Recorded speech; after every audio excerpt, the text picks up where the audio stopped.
into G.I. Joe when you were a kid? When I was a kid, when I was a kid, it was the 12-inch doll, if you will, and he was an army man.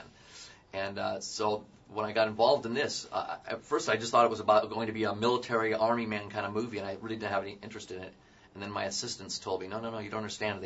And that's when they introduced me to Storm Shadow and Snake Eyes and the Baroness and all these very interesting characters. And I realized, it has strong female characters, and I can have 2 romances, and it takes place all over the world and at the polar ice cap at the bottom of the ocean. Mm-hmm. And when I realized how unique it is, it's a really unique project, that's when I got really excited. So it wasn't my love of G.I. Joe as a kid. It was really when I learned what they'd done with it that got me excited.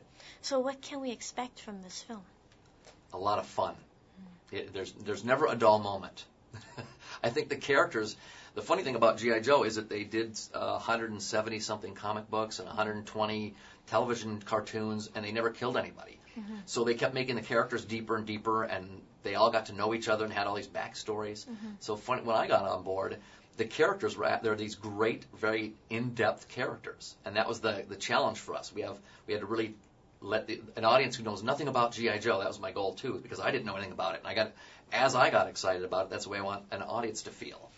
And so I think that this movie is just going to be a blast. Mm-hmm. It's fun from beginning to end.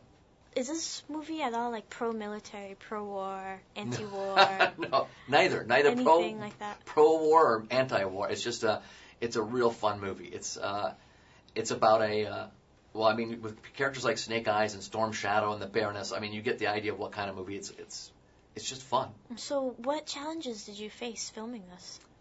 Well, first to get the script right, to make sure that the characters were interesting, that the story was really interesting, mm-hmm. and then we had to get a group of really great actors to pull it off, because mm-hmm. it's hyper real movie, mm-hmm. and but at the same time you have to believe in these characters and believe in their relationships. So and then it was technically, it's always I got to do this state of the art, cutting edge. Yeah. It was technically very difficult. There's a sequence, this accelerator suit sequence in Paris.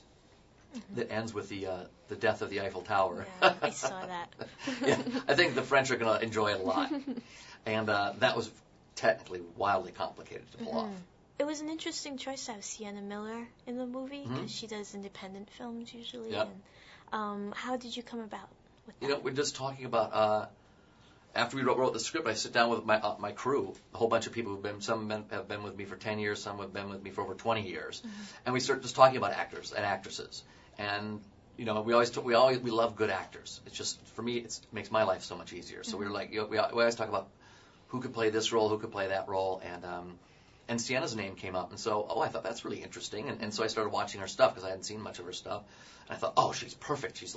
She's got a great sense of wit and charm, and she's funny, mm-hmm. but she can be very serious, and I think she surprised me in a great way. Mm-hmm. And so she was like our only choice, and we just went after her right off. And I thought, she only does independent movies. Is she going to want to do a big mm-hmm. blockbuster like this? And she loved the part, so she was in.